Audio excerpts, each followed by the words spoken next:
2026년도를 시작하면서 아직도 입에 이렇게 잘 붙진 않죠. 근데 우리 장로님 기도해 주신 것처럼 한 달이 벌써 지났다라는, 이게 참 시간이 빠른데, 2026년을 우리가 함께 시작하면서 우리는 예수님을 따르는 삶을 살기로 모두 함께 결단을 하였습니다. 그리고 그 삶이 어떤 삶인지 우리는 매주 알아가고 있죠.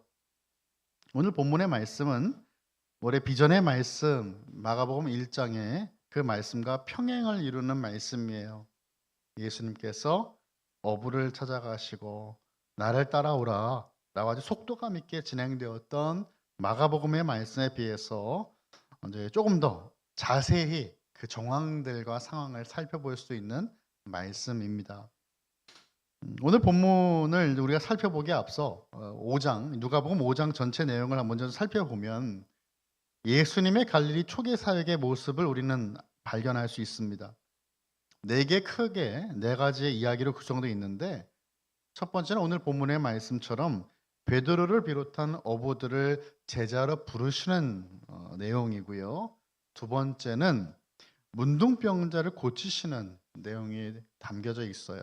세 번째는 중풍병자를 고치시는 것, 그리고 마지막은 예수님의 제자 레위를 부르심, 그리고 식탁의 교제와 바리새인들, 서기관들과 이제 예수님이 금식에 대한 논쟁을 벌이는 장면으로 이제 5장이 맞춰지게 됩니다.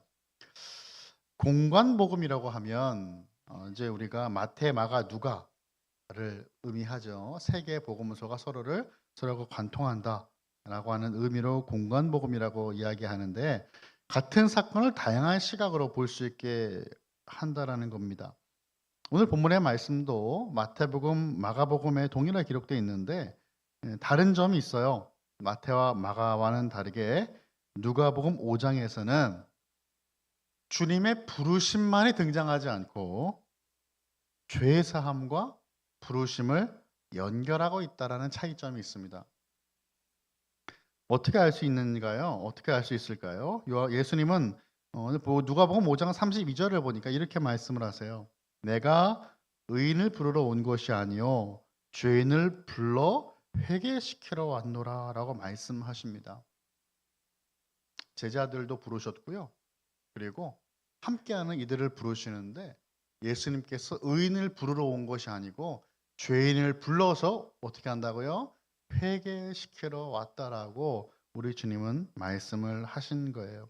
이 구절이 누가복음 5장 전체의 주제를 잘 설명하고 있어요. 5장의 주제는 예수님의 사역의 핵심인 죄인을 불러서 회개케 하는 사역이었다라는 것을 우리가 알 수가 있는 겁니다. 예수님을 따르는 것의 시작은 무엇입니까? 결국 그것은 돌이킴에 있다. 이 돌이킴은 회개입니다. 회개를 통한 죄사함이 먼저다라는 거예요. 제자도의 부르심으로 사역이 이루어집니다. 예수님은 그 죄인을 부르시고 회개하게 하시고 그리고 사역의 일에 동참하게 하신다라는 거예요. 여러분, 그렇다면 이 죄인은 누구일까요? 오늘 본문의 베드로뿐 아니라 함께 우리가 예배드리는 저와 여러분, 우리 모두란 사실입니다. 분명 죄인을 부르셨는데 우리는 그분의 제자가 되어 있다라는 것이죠. 이것 참 감사와 감격 아니겠습니까? 회개와 부르심은 다른 것이 아니라 분리할 수 없다. 회개함과 나를 부르시는 그 콜링이 하나로 연결되어 있는, 마치 동전의 앞면과 뒷면 같다라는 거예요. 사도 바울은 로마서 1장 16절에서 부르심을 이렇게 말씀했습니다. 너희도 그들 중에서 예수 그리스도의 것으로 부르심을 받은 자니라 라고 말씀합니다. 저와 여러분, 우리는 하나님의 소유된 백성이죠. 우리가 어떻게 하나님의 소유가 됐습니까? 예수 그리스도 십자가로 그 보혈로 사신 바가 되었다라는 거예요. 예수님을 구주로 영접하여 하나님의 자녀가 되었어요. 그러므로 나의 삶은 내 것이 아니고 바로 그리스도의 것이다라고 말씀은 우리에게 그렇게 말씀합니다. 이것을 깨닫는 것이 바로 부르심의 시작입니다. 나는 주님의 것이다.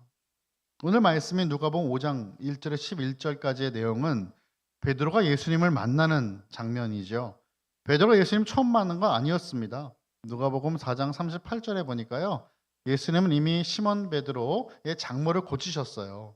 그러니까 이 베드로와 예수님은 적어도 두세 번은 이미 만난 적이 있는 겁니다. 요한복음 1장 41절을 또 보니까 시몬 베드로의 형제 안드레가 베드로에게 메시지를 전해요. 내가 메시아를 만났다라고 이야기합니다. 그리고 시몬 베드로를 데리고 예수님께 나아갔어요. 예수님은 시몬에게 게바라고 하는 이름을 지어주시죠. 굉장히 어색한 이름이지만 이것이 아람어인데요. 번역하면 베드로다라고 성경은 친절하게 그렇게 말씀하고 있어요.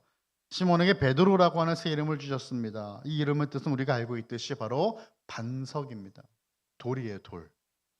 이미 예수님 만난 적이 있는 베드로는 다시 예수님을 만났어요. 베드로는 그날 밤에 고기를 열심히 잡았어요. 그런데 밤새도 고기 잡았지만 한 마리도 잡지 못하고 그물을 정리하면서 다음 날을 기약합니다. 여러분 혹시 뭐 밤낚시 다녀보셨습니까?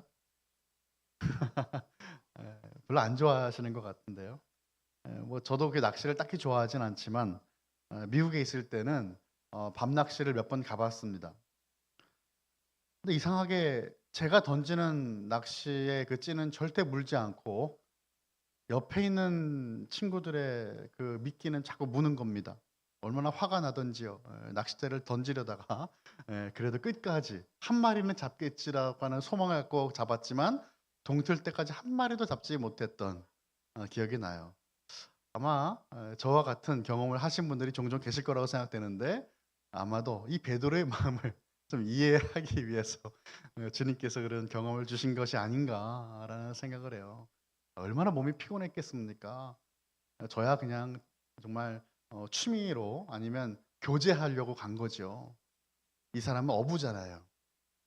그날 고기를 잡지 못하면 정말 다음날 생계를 걱정해야 될 수 있는 어부가 한 마리도 잡지 못했다라는 것입니다. 다음 날을 기약하고 그는 또 그물을 정리합니다. 반면에 예수님께는 너무나 많은 무리들이 몰려들었어요. 한 마리도 잡지 못한 베드로와는 참 비교가 되는 모습이죠. 예수님께 나온 모든 이들에게 말씀이 들릴 수 있도록 예수님은 시몬의 배를 빌려서 그 배에 오르셨어요. 배에 올라서 말씀을 전하시는 겁니다. 시몬의 배가 예수님의 강대상이 되었어요. 본문에는 게네사렛이라고 되어 있는데 이 게네사렛은 갈릴리의 다른 이름이에요. 그래서 갈릴리 호수에 배를 띄우시고 예수님은 말씀을 전하시는 겁니다. 얼마나 말씀을 전하셨을까요? 밤새도록 한 마리의 고기도 잡지 못하고 다음 날을 위해 그물을 싣는 베드로는 많이 육체적으로 피곤했을 것입니다. 하지만 몸보다 더 힘든 것은 그의 마음이었을 거예요. 정말 열심히 최선을 다했는데 결과가 따라주지 않을 때는요, 몸도 몸이지만 마음이 그렇게 힘이 듭니다. 어부는 고기를 잡는 사람인데 베드로는 이렇게 생각했을지도 모릅니다. 고기도 잡지 못하는 어부가 무슨 어부냐? 그렇죠. 하지만 그는 내일을 위해 또 그물을 정리해야만 합니다. 아마도 우리의 삶과 참으로 비슷하죠. 오늘은 못 잡았지만 내일은 잡을 수 있을 거야 라고 소망을 갖고 또 그 그물의 정리의 그 자리를 지키는 것이죠. 베드로는 그물을 정리하고 있었지만 예수님은 더 큰 계획을 갖고 계셨습니다. 베드로가 예수님을 만나고 더 이상 물고기를 잡는 어부가 아니라 더 큰 부르심 앞에서 이제는 사람을 낚는 어부, 주님의 종으로 그 존재 의미가 바뀌는 놀라운 계획을 갖고 계셨던 것이에요. 예수님께서 자신의 배를 빌려 그 위에서 전하시는 말씀이 시몬의 귀에도 들렸겠지만 그 말씀이 들렸을까요? 아마 메아리치는 소리에 불과했을 겁니다. 본문을 보면 배의 주인 베드로는 쓰임받지 못하고 오히려 베드로의 배가 예수님께 쓰임을 받고 있죠. 주인을 잘못 만나서 밤새 고기 한 마리 싣지 못하는 배가 말씀이 육신을 입고 이 땅에 오신 하나님을 모시게 되었습니다. 말씀이 끝난 뒤에 그 배는 다시 베드로에게 돌아갈 겁니다. 그런데 예수님은 그저 그 배만을 사용하지 원하지 않으셨고 배의 주인이었던 베드로를 쓰기를 원하셨어요. 오늘 본문 4절의 말씀 보니까 이렇게 말씀했습니다. 예수님 베드로에게요. 깊은 데로 가서 그물을 내려 고기를 잡으라라고 말씀을 하세요. 뭐 지금처럼 잘 만들어진 낚싯줄이나 그런 그물이 아닙니다. 2000년 전에 베드로가 살았던 당시의 그물은 모두 천으로 엮어서 만든 그물이에요. 그 그물을 던지면 당연히 물고기가 도망갈 것이라고 하는 것은 이 어부의 잔뼈가 굵은 베드로 알고 있습니다. 하지만 그는 주님의 말씀에 순종했다라는 거예요. 고기 잡는 일은 내가 당신보다 잘할 수 있습니다라는 생각할 수 있었을 텐데 그래도 순종했다라는 거죠. 뭐 이게 이렇게 표현할 수 있을 것 같은데 뭐 번데기 앞에 주름 잡는다 이런 말 있죠. 네. 그리고 또 뭐 공자 앞에서 문자를 쓴다 와 같은 표현일 수 있죠. 나사렛에서 온 목수 출신 랍비인데 평생 어부였던 자신보다 더 잘 알겠느냐 이런 마음이 있었다면 저는 결코 순종하지 못합니다. 비상식적인 그 말과 같은 고기는요 밤에 잡아야 되고 그리고 깊은 데 던지면 안 된다라는 그런 상식적인 그런 이건 어부라면 당연히 알고 있어야 되는 상식인데 대낮에 깊은 데에 그물을 던지라니요. 이해가 되지 않는 그런 말들을 예수님 하신 겁니다. 그래도 베드로는 순종을 했어요. 이렇게 대답을 해요. 5절인데 5절 같이 읽어볼까요? 5절입니다. 시작. 시몬이 대답하여 이르되 선생님 우리들이 밤이 새도록 수고하였을 때 잡은 것이 없지만은 말씀에 의지하여 내가 그물을 내리리이다 하고 아멘. 지금 베드로가 네 하고 끝나면 되는데 그렇지 않죠. 이렇게 설명을 이렇게 해요. 그의 마음이 이게 힘든 거예요 지금. 그런데 지금 뭐라고 지금 베드로가 이야기했냐면 잡은 것이 없지만은이라고 얘기했어요. 잡은 것이 없지만은 그 말은 뭐예요? 우리가 이렇게 고기를 잡으면 정말 고기가 없을 때가 있잖아요, 있죠? 고기 없으면 딴 데로 가든지 다른 때를 기다려야 되는데 예수님 정말 고기가 없어요. 지금도 물고기 있을지는 모르겠지만 이런 의미가 되겠죠. 근데 지금 베드로가 뭐라고 또 말하냐면 말씀에 의지해서라고 이야기했습니다. 현재 그 상황보다 내 지식보다 내 경험보다 하라고 하시는 그 말씀 붙들고 순종해 보겠습니다. 그 말입니다. 물고기들이 그물을 보고 모두 도망갈 테지만 순종해 보겠습니다. 결과는 놀라웠습니다. 밤새도록 수고해도 전혀 잡히지 않았던 물고기가 그물이 찢어질 정도로 많이 잡히게 된 것이에요. 얼마나 고기가 많이 잡혔던지 배 2대가 모두 물에 잠기게 되었다라고 성경은 우리에게 말씀합니다. 이 놀라운 광경을 목격한 베드로는요. 주님 앞에서 자신이 죄인이라는 것을 고백해요. 8절입니다. 시몬 베드로가 이를 보고 예수의 무릎 아래 엎드려 이르되 주여 나를 떠나소서 나는 죄인으로 소이다 하니 그의 눈은 물고기에 있었을지 모릅니다. 오늘 나는 몇 마리 잡아야지. 많이 잡으면 더 좋겠다. 그런데 정작 한 번도 보지 못했던 수많은 물고기를 잡았어요. 얼마나 물고기가 많이 잡혔는지 배 한 대가 아니라 배 2대가 잠길 정도였어요. 근데 그의 눈에는 물고기가 아니라 주님이 보입니다. 여러분 이것이 포인트예요. 내가 여전히 쫓아가고 싶었던 나를 유혹하는 수많은 가치관들을 뒤로 하고 이제는 예수님을 내 앞에 세우는 것. 주님만을 따르는 것. 여러분 이것이 중요한 포인트예요. 자신에게 베드로의 이름을 주신 예수님이 단지 뛰어난 선생이 아니라 동생 안드레의 말처럼 그리스도시라는 사실을 메시아라는 사실을 베드로는 깨닫게 된 것입니다. 그리고 믿어지게 되었어요. 하나님을 만났을 때 그 신적인 두려움을 경험합니다. 베드로는 무릎을 아래 엎드리고 나는 죄인입니다 라고 고백을 했어요. 여러분 하나님을 만나면 우리의 죄는 더 커져 보입니다. 그런데 하나님과 멀어지면 어떨까요? 나는 좀 괜찮은 사람인 것처럼 느껴집니다. 그래 나 정도 되는 믿는 사람 없지. 나 정도면 좀 괜찮은 목사지. 여러분 이것은 절대 우리가 피해야 될 모습이죠. 하나님께 가까이 가면 갈수록 주님의 그 놀라운 빛은 우리의 죄를 조명하신다는 사실이에요. 예수님께서 베드로를 찾아와 주신 것은 죄인을 불러 회개케 하시며 사람을 취하는 어부가 될 것이라고 하는 그 사명을 주시기 위해서였어요. 이 마태복음과 마가복음에서는 예수님이 아주 심플하게 말씀하셨어요. 뭐라고 하셨냐면요. 우리 올해 비전의 말씀처럼 나를 따라오라. 영어로는 follow me라고 하신 겁니다. 내가 너희를 사람을 낳은 어부가 되게 할 것이다라고 말씀하세요. 종종 여러분 우리는 나의 무언가를 예수님께 헌신해야 한다라고 생각하죠. 예를 들면 나의 시간, 나의 물질, 나의 재능. 그런데 주님께서 정말 원하시는 것은 그런 것들이 아니라 바로 우리 자신이라는 사실이에요. 우리 자신을 주님께 드리는 것을 주님은 원하고 계세요. 아프리카 선교의 아버지라고 불려졌던 데이빗 리빙스톤 선교사님의 일화입니다. 아마 여러분 많이 들어보셨을 겁니다. 리빙스톤은 어린 시절에 교회 부흥회에 참석해서 아주 큰 은혜를 받았어요. 말씀이 뒤에 이어지는 헌금 시간에 헌금 바구니가 돌려지고 있었습니다. 근데 리빙스톤은 헌금할 돈이 없었어요. 소년 리빙스톤은 모든 예배가 끝난 뒤에 헌금 정리하는 곳으로 갔습니다. 그리고 헌금을 다 정리한 바구니를 바닥에 내려놓아요. 그리고 그가 그 바구니 위에 올라갑니다.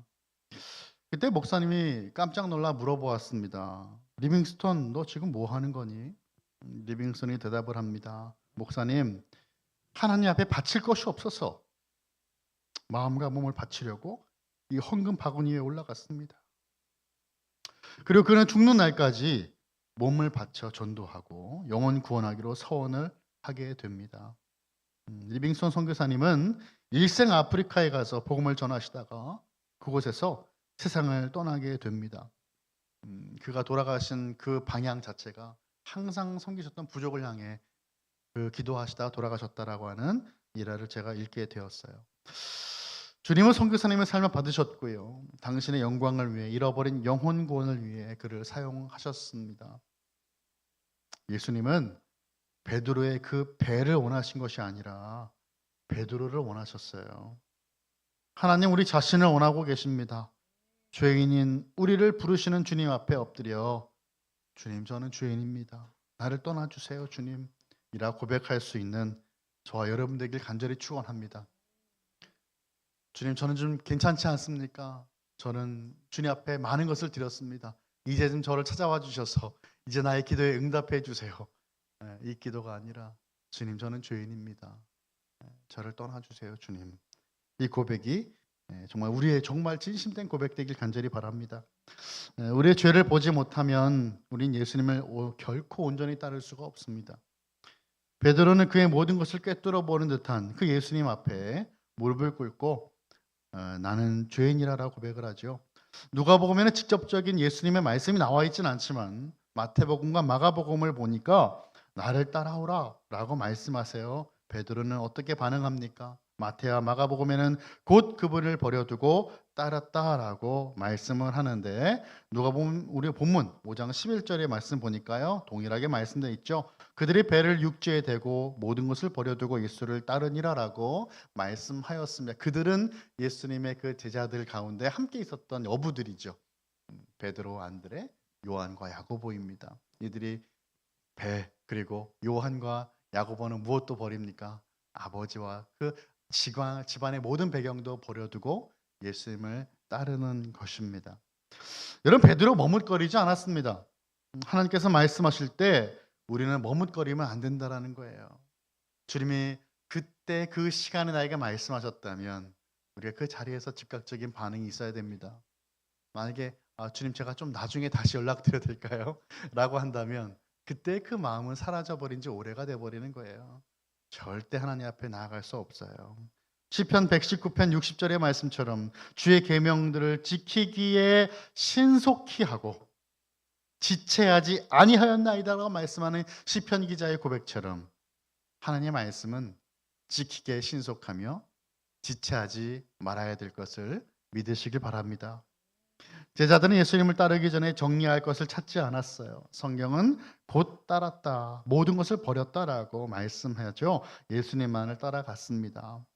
여러분 저는 이것이 바로 우리 신앙의 핵심이라고 생각을 합니다. 신앙은 복잡한 게 아니죠. 아주 단순합니다. 예수님만 바라보고 따라가는 거예요. 예수님 우리를 부르시면 그 부르심의 자리로 아멘으로 고백하며 따라가는 것입니다. 주님께서 원하시는 것이 아니다. 만약에 하나님께서 원하시는 것이 아니고 가지 말아라라고 말씀하시면 하지 않는 거죠. 예수님을 따라가는 것보다 중요한 것은 없다라는 거예요. 이 사복음서의 저자들은 이 장면에서 예수님의 제자가 된다는 것이 무엇을 의미하는지를 우리에게 말씀합니다. 베드로와 안드레는 그들의 밥벌이였던 그물과 배를 버리고 예수님을 따릅니다. 어부에게 그물과 배가 없으면 이제는 생계를 어떻게 해결해야 될지 막막할 수 있겠지요. 어쩌면 그것이 가장 소중한 것일지도 모르겠습니다. 하지만 그들은 그것을 버리고 예수님을 따라갑니다. 아무리 예수님을 믿는다고 100번 말을 해도 삶으로 예수님을 따라가지 않고 따라 살지 않는다면 우리는 주님과 아무 상관이 없는 사람이 되는 거예요. 제자라고 하는 말을 들으면 많은 희생을 요구하는 것처럼 느껴지지만 사실 제자의 부르심 속에는 말씀드린 것처럼 죄의 사함이 있다는 거죠. 그래서 이 제자로의 부르심 속에 담겨진 죄의 사함을 발견하면 우리들은 이 제자의 부르심이 얼마나 감사하고 얼마나 기쁜 것인지 깨닫게 되는 겁니다. 제자가 된다는 것은 죄사함을 받았다라고 하는 거예요. 이것이 바로 세상의 제자가 된다는 것과 너무나 큰 차이점이죠.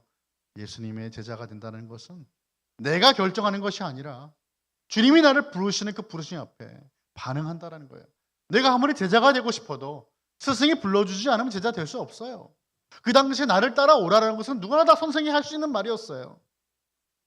만약에 랍비가 제자들에게 나를 따라오라 라고 말을 했을 때 저는 안 가겠습니다라고 말할 수 있는 사람 없었을 거예요. 왜냐하면 그건 영광스러운 부르심이었기 때문이에요.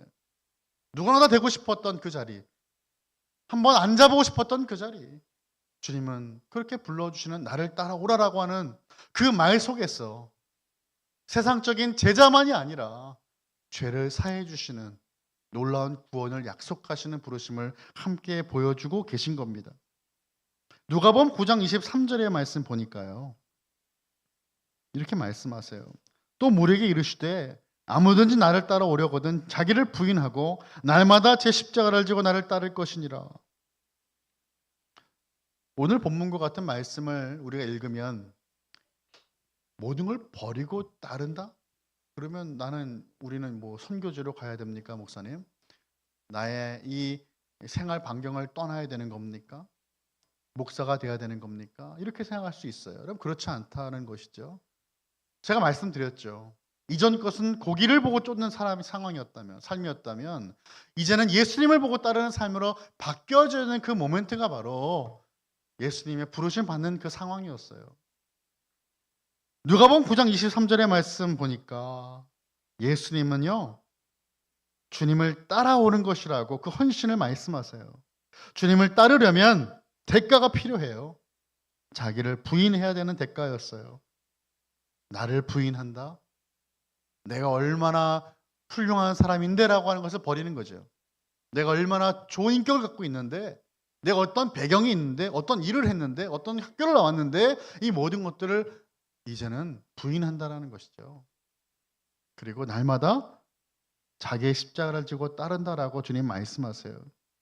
물론 자기를 부인한다라고 하는 것은 자기가 마땅히 누릴 수 있는 권리들, 내가 내 삶의 주인 노릇하는 모든 수많은 요소를 버리는 겁니다. 십자가에 못 박는 거예요. 왜입니까? 이제는 나의 삶의 주인이 내가 아니라 바로 예수님이 나의 주인이시기 때문이에요. 날마다 자기 십자가를 진다라고 하는 것은 바로 우리에게 허락하신 사명입니다. 예수님의 사명은 올 인류를 구원하시는 구속의 사역이었습니다. 십자가라고 하셨어요. 나의 십자가라고 우리가 이렇게 생각하면 우리는 고통과 고난만 생각하는데 여러분, 나의 십자가라고 하는 것은 하나님께서 나에게 원하시는 주님의 뜻이죠. 하나님의 사명이에요. 하지만 오늘 말씀처럼 모든 것을 버리고 온전히 예수님을 따르는 베드로 어떻게 됐습니까? 그도 흔들려요. 예수님께서 붙잡히시던 그날 밤에 베드로는 예수님 말씀처럼 예수님을 부인합니다. 베드로를 비롯한 제자들 부활하신 예수님 만났는데요. 예수님을 부인했어요. 자기 자신을 부인해야 되는데 예수님을 부인해버렸어요. 그들의 마음이 어땠을까요? 부활하신 예수님 온전히 만날 수 있었을까요? 아마도 예수님 얼굴 보지 못했을 겁니다. 여전히 그 마음이 회복되지 못하고 있는 거죠. 베드로는 마음이 무너진 상태로 자, 나는 고기 잡으러 간다. 다시 고기 잡으러 가지 않습니까? 이게 요한복음 21장의 말씀이에요. 그곳에서 그런데 그는 예수님을 다시 만나요. 아침 식사 후에 예수님께서 베드로에게 주신 말씀으로 시작되는데 베드로에게 시선이 집중이 됩니다. 예수님 베드로에게 물어보세요. 요한의 아들 시몬아, 내가 이 사람들보다 나를 더 사랑하느냐? 그러자 베드로 대답을 하죠. 주님, 그러하나이다.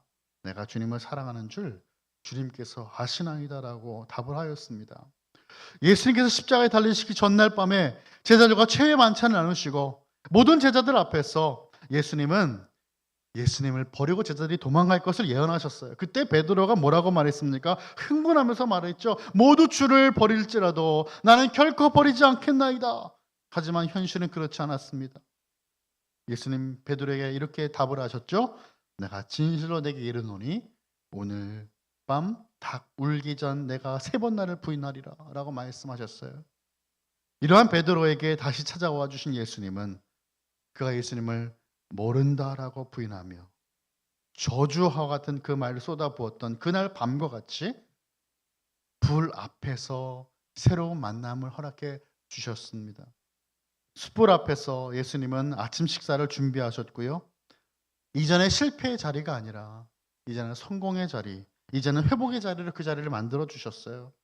예수님을 3번이나 모른다고 나와 상관이 없다고 부인했던 베드로에게 그의 입술을 통해서 직접 3번의 사랑 고백을 하게 하셨습니다.